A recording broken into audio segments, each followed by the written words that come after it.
Prison is crime college. That's what a former defendant of mine told me after serving several years in prison in a case I prosecuted during my 32 years as a federal prosecutor.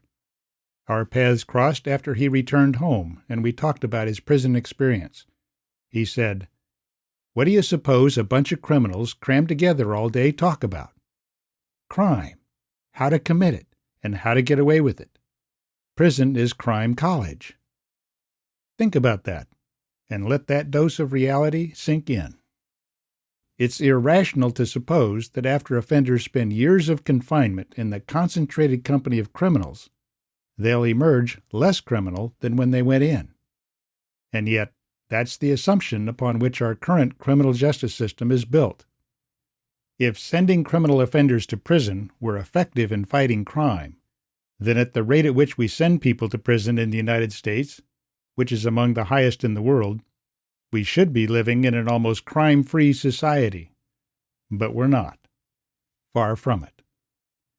A 2018 U.S. Bureau of Justice Statistics report of research tracking prisoner recidivism, meaning repeat offenders recycled back to prison, covering 30 states over the 9-year period from 2005 to 2014, showed that an estimated 68% of released prisoners were rearrested within the first 3 years, 79% within 6 years, and 83% within 9 years. We can't keep doing the same things and expect different results. I'm David Risley, founder and host of Justice Voices. I speak from the perspective of over 30 years of experience as a federal and state prosecutor, and from having served in the Illinois Governor's Office as Director of Public Safety Policy. Over the course of my career, I had a strong sense of duty to protect the public from those who would do them harm. I still do. That sense of duty goes both ways, because one of the duties of a prosecutor in doing justice is to also protect the criminally accused and even convicted defendants from injustice. I was proud to work for the Department of Justice, and I continue to have a strong sense of justice for both the victims of crime and those who commit acts of crime. Justice, too, for the taxpayers who pay the enormous costs of our current criminal justice system, but in return, too often get more crime in their communities rather than less. Let me give you a second dose of reality. Prison does only one thing well: incapacitation of dangerous criminals. Make no mistake about it, the only realistic solution to the danger posed by some criminals is to incapacitate them by locking them up. The real questions are what happens with them after being locked up to prevent them from emerging from prison more dangerous than when they went in, and how long they should be kept in prison. The problem with most criminal justice systems when it comes to dealing with dangerous people, including determinate or so-called truth in sentencing systems, is that some dangerous people are released too soon, while others who aren't dangerous or who are no longer dangerous are kept in prison too long, so long that continued imprisonment becomes counterproductive, as well as morally and fiscally indefensible. People sent to prison should be kept there for as long as they're dangerous, but no longer. That means the time of their release should be determined by their mindset, by their behavior in prison, and progress toward being eligible for release as determined through an ongoing process of threat assessment. And when release does come, it should be conditional, requiring a long period of good behavior. Age is an especially important factor in assessing the dangerousness of youthful offenders as they age and mature. By law, young people are recognized as adults at age 18, but emerging science about brain development shows that most people don't actually reach full maturity until about age 25. Before that, during teen years and early 20s, an age bracket sometimes referred to as emerging adults, people, particularly males, are far more prone to reckless and dangerous behavior than at age 25, when their risk management and their long-term planning abilities have kicked in. While individual cases vary, as a general rule, there may be little, if any, practical public safety benefit to long-term incarceration of fully matured adults for offenses committed in their youth. But our overuse of prison is even more dramatically evident in light of the fact that most people sent to prison wouldn't be considered by any reasonable standard to be dangerous in the first place. Rather, they're sent to prison as punishment, not because of a public safety need for incapacitation. They're sent to prison to teach them a lesson. But what lessons can we reasonably expect them to learn by sending them to crime college? So here's that second dose of reality. In 2018, while I was Director of Public Safety Policy in the Illinois Governor's Office, I asked our Department of Corrections to provide me with the median time inmates spent in their custody. Not the mean time, which is average time, which can be misleading because it's skewed upward by those serving long sentences. What I wanted to know was the median time, meaning the midpoint, the hinge point, the length of time at which half the prison population spends less and half spend more time in prison. Right now, as you're listening, how long do you think half the people in prison in Illinois spent in prison? The answer?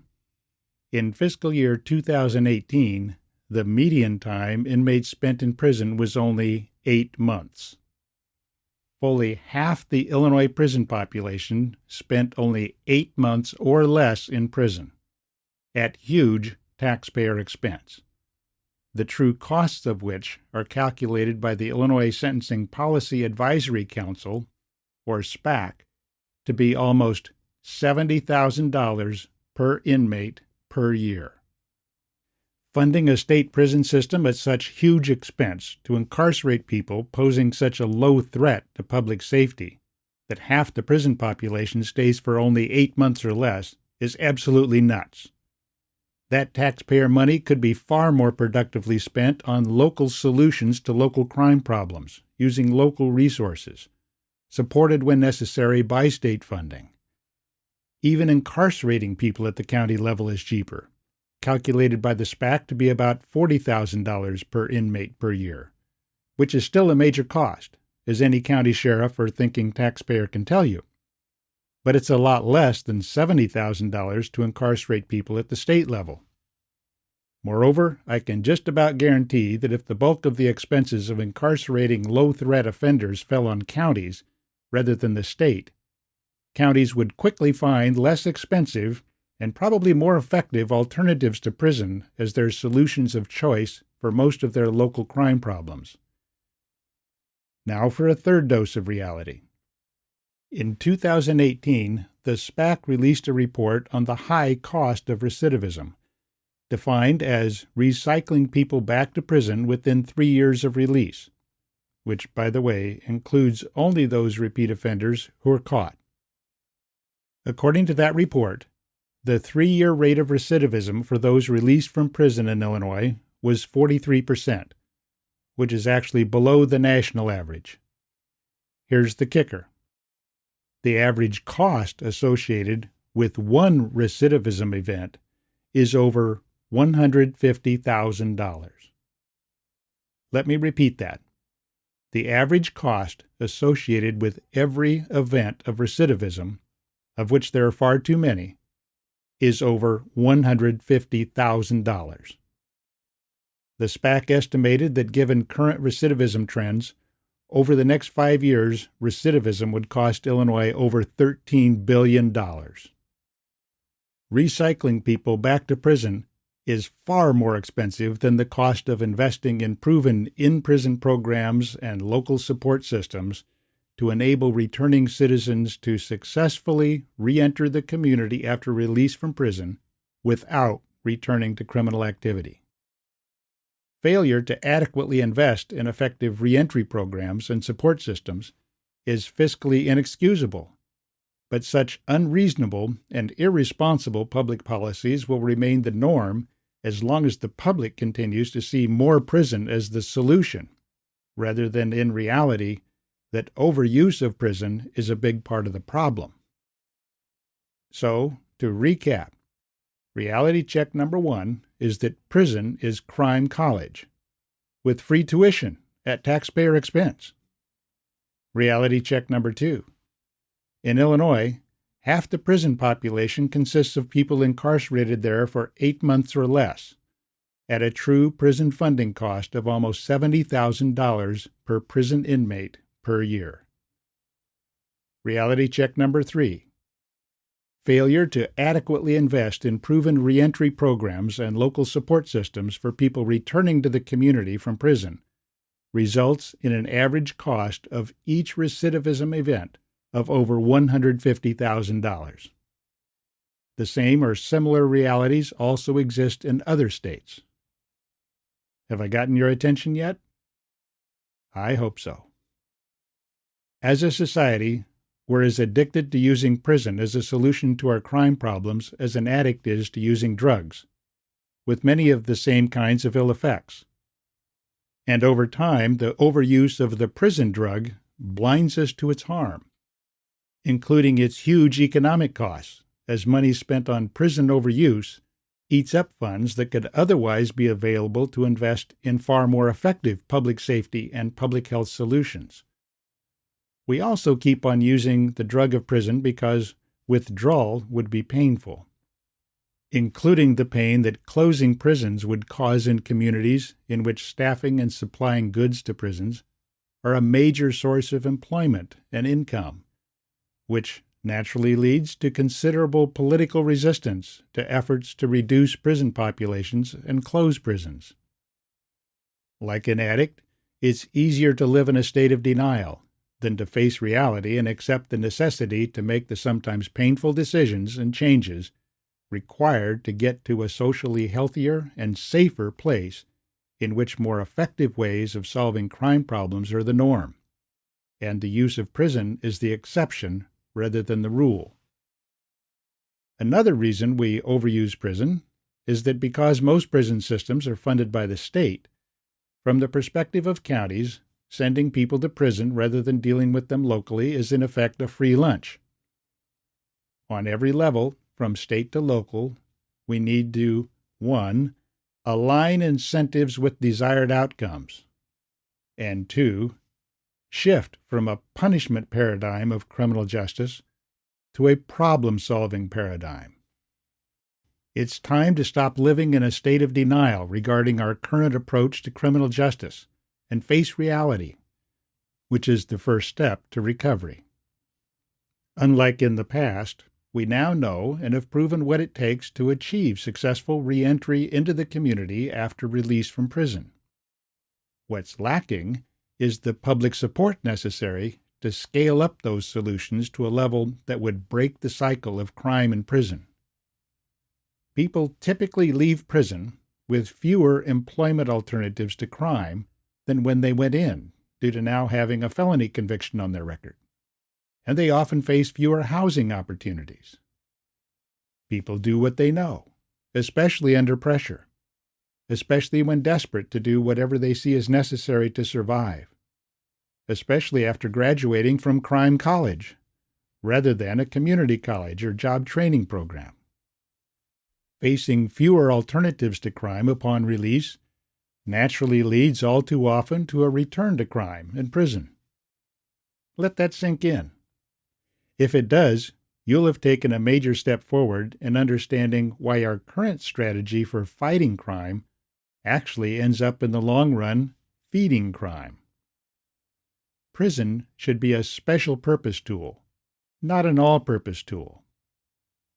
Moreover, logically, if we know what it takes to prevent people from committing crimes after release from prison, then we should be doing those same things at the front end to prevent people from committing crimes and going to prison in the first place.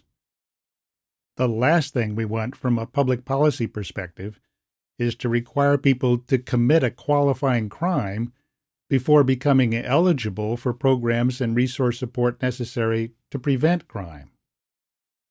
So what would a better approach look like? I don't pretend to have all the answers, but I sure understand a lot more now than when I first started my career as a prosecutor. And I now know a lot of subject matter experts, including not only people who study these things, but also people with lived experience with crime, people with experience with crime in their communities, sometimes even in their households, people with personal experience with committing crimes for which they went to prison, and with what it later took when released to enable them to successfully return to their communities and live law-abiding, productive, happy lives. While serving in the Illinois Governor's office, in addition to working and consulting with one of the best teams of reform-minded professionals in the country, and consulting with some of the foremost criminologist scholars in the country, I also had such opportunities as meeting with men who had returned to their communities after serving prison sentences for such things as gang-related murder, but who were now doing great professional and volunteer work in their communities to combat street violence. I met with and listened to representatives of community organizations, especially faith-based organizations, with frontline experience and insights regarding the causes and solutions to street violence in their neighborhoods. People who dealt with and worked to address the realities behind the violence in practical, realistic, and sometimes innovative ways. People and organizations that need and deserve more public support than they typically receive. I also worked with politicians, which was an interesting and sometimes eye-opening experience. I saw some of the best and some of the worst aspects of a political approach to public policy making, and how for some politicians, criminal justice reform can be more a political slogan than the result of well-informed, well-reasoned discourse and deliberation, more about appearance than substance. Moreover, even when serious policy proposals have been developed and proposed on a bipartisan basis, such as the excellent 2016 final report of the Illinois State Commission on Criminal Justice and Sentencing Reform, which was developed before I came on board, there was insufficient political will to actually implement most of its well-founded recommendations, although some progress is being made, some to the overall good, and some needing refinement as good intentions meet reality. I strongly recommend you read that commission report, regardless of what state you live in. The report is available on the website of the Illinois Criminal Justice Information Authority, which is itself an excellent resource for information about needed criminal justice reform. While we're on the subject of resources, I also recommend that you take a deep dive into the information available on the website of the Illinois Sentencing Policy Advisory Council, the SPAC. Links to those and other resources are available on our website at justicevoices.org. With that background in mind, let me now turn to why this Justice Voices podcast is being launched and what we hope to achieve. When I left the governor's office with a change in administration, I'd come to the conclusion that in a political environment trying to change public policy regarding criminal justice from the top down was usually as difficult as attempting to push a rope. Politicians react and respond to public opinion. So I decided the best way to change public policy is to educate the public and thereby change public opinion. Changes in better informed public opinion and public expectations of political leaders will naturally lead to better public policy. So what will it take to change public understanding and appreciation of the issues and lead to widespread demand for better solutions? I've concluded that the best way to achieve that is not with facts and figures, as important as they are, but by opening a door through which members of the public can meet many of the people whom I've met, and to hear their stories, real-life stories of people with real-life experience with crime and the criminal justice system. Such stories are what motivate me and give me a sense of mission regarding criminal justice reform. It's because of the stories of the people I've met over the course of my career, including people I've prosecuted, that when I think of things that need to be improved in our criminal justice system, I think in terms of real people with real stories, not abstractions with labels like criminals or even victims or police. Labels dehumanize. Stories humanize. Realistic solutions to human problems start with seeing everyone involved as real people and to be able to see the problem from various perspectives through their eyes. Stories have the power to illuminate reality far better than facts and figures, and to change hearts as well as minds. That's what Justice Voices is all about, to share stories that need to be told, voices that need to be heard, regarding crime, criminal justice, and related issues. Follow, like, and subscribe to our program. Visit our website at justicevoices.org. Spread the word by sharing with others. Stick with us. The answers won't all emerge at once, but as the conversations, the stories, and the voices add up, the right questions and many of the right answers will emerge and become clear to you. Some episodes will be intense. Some will be surprising. Many will restore or strengthen your faith in humanity. It'll be an interesting and fruitful ride as we give you the opportunity to see through the eyes of our guests and often to feel what they feel. Opportunities most people never experience, but need for it to become clear what's necessary to improve our public safety and criminal justice systems. This is Justice Voices, stories that need to be told, voices that need to be heard.